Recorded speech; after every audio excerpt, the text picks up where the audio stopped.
নমস্কার, EVM news media থেকে আমি বিকাশ ব্যানার্জি আপনাদের সবাইকে আমাদের চ্যানেলে স্বাগত। আমরা রাজ্য ছাড়িয়ে একটু আমাদের দেশ, আমাদের এই স্বদেশ ভারতবর্ষ নিয়ে একটু আসি, একটু আলোচনা করি। অনেকেই কিন্তু উৎকণ্ঠা নিয়ে অপেক্ষা করছেন আগামী নভেম্বর মাসের 8 তারিখে জম্মু কাশ্মীর এবং হরিয়ানা নির্বাচনের ফলাফলের জন্য। নির্বাচন হতে চলেছে 5 তারিখ, 5ই নভেম্বর। রেজাল্ট বেরোবে, মানে ফলাফল বেরোবে 8ই নভেম্বর।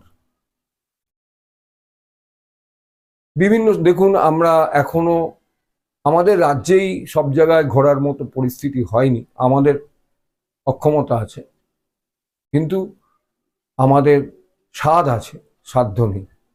সেখানে দেশের খবর পেতে গেলে কিছু কিছু এজেন্সির উপর ভরসা করতে হয়, বা কিছু কিছু ইউটিউব চ্যানেল যেভাবে আজকাল মিডিয়ার জগতে এসছে তাদের উপর আমাদের ভরসা করতে হয়।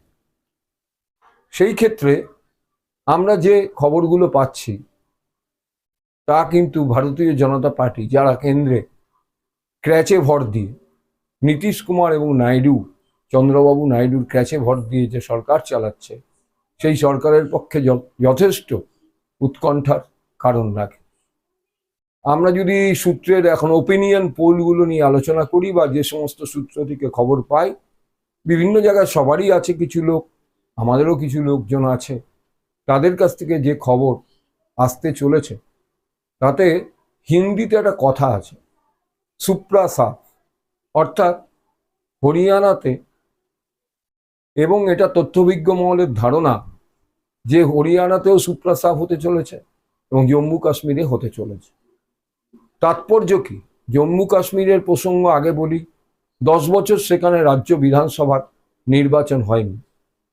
সেখানে 370 ধারা জারি করে সেখানকার জনসাধারণের উপর একটা প্রচণ্ড চাপ সৃষ্টি করা হয়েছে উগ্রপন্থাকে দমন করার নামে।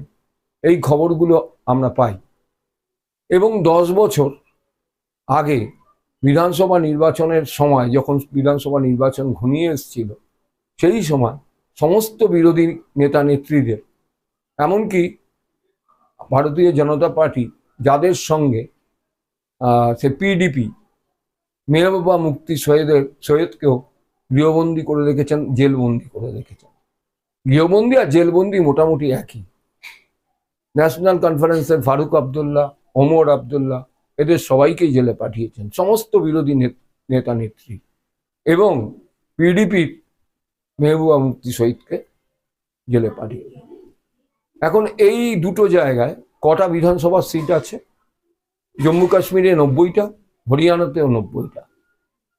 আমাদের কাছে যে সূত্রের খবর আসছে তাতে 90টার মধ্যে ইন্ডিয়া জোট ফারুক আবদুল্লাহর ন্যাশনাল কনফারেন্সের সঙ্গে জোট করেছে। সেই জোটের পক্ষে অন্তত 50 থেকে 55টা সিট আসার যথেষ্ট সম্ভাবনা দেখা দিয়েছে। পিডিপি, মেহবুবা মুফতি সৈয়দ আলাদা লড়ছেন, তাদের ভাগ্যে, বা অন্যান্য যারা নির্দল আছেন তাদের ভাগ্যে 8-10টা সিট তথ্যবিজ্ঞ মহল দিচ্ছে। বিজেপির ভাগ্যে, তার মানে যদি ইন্ডিয়া জোট ন্যাশনাল কনফারেন্সের সঙ্গে 60টা আসনও পায়, আর পিডিপি যদি 10-15টা আসন পায়, তাহলে বিজেপির ভাগ্যে ওই 15 থেকে 20 একটা সবাই, মানে এনডিএ জোট, যারা আজকে জাতীয় সরকার, আমাদের দেশের জাতীয় সরকার চালাচ্ছে, তারা পেতে চলেছে। এটুকুই এখনো পর্যন্ত খবর। আমরা বিস্তারিত পরে আবার আলোচনা করব ঠিক নির্বাচনের আগে। আর হরিয়ানা নিয়ে একই কথা বলা যায়, কিন্তু সময় খুব সংক্ষিপ্ত। হরিয়ানা নিয়ে ভিডিও আমি আলাদাভাবে করতে চাইছি। হরিয়ানাতেও জাতীয়, মানে আমাদের জাতীয় সরকার, অর্থাৎ বিজেপির নেতৃত্বাধীন এনডিএ জোটের অবস্থা খুবই সঙ্গীন বলেই আমাদের কাছে সংবাদ এসছে। আমি পরবর্তী ভিডিওতে আপনাদের সেটা জানাবো।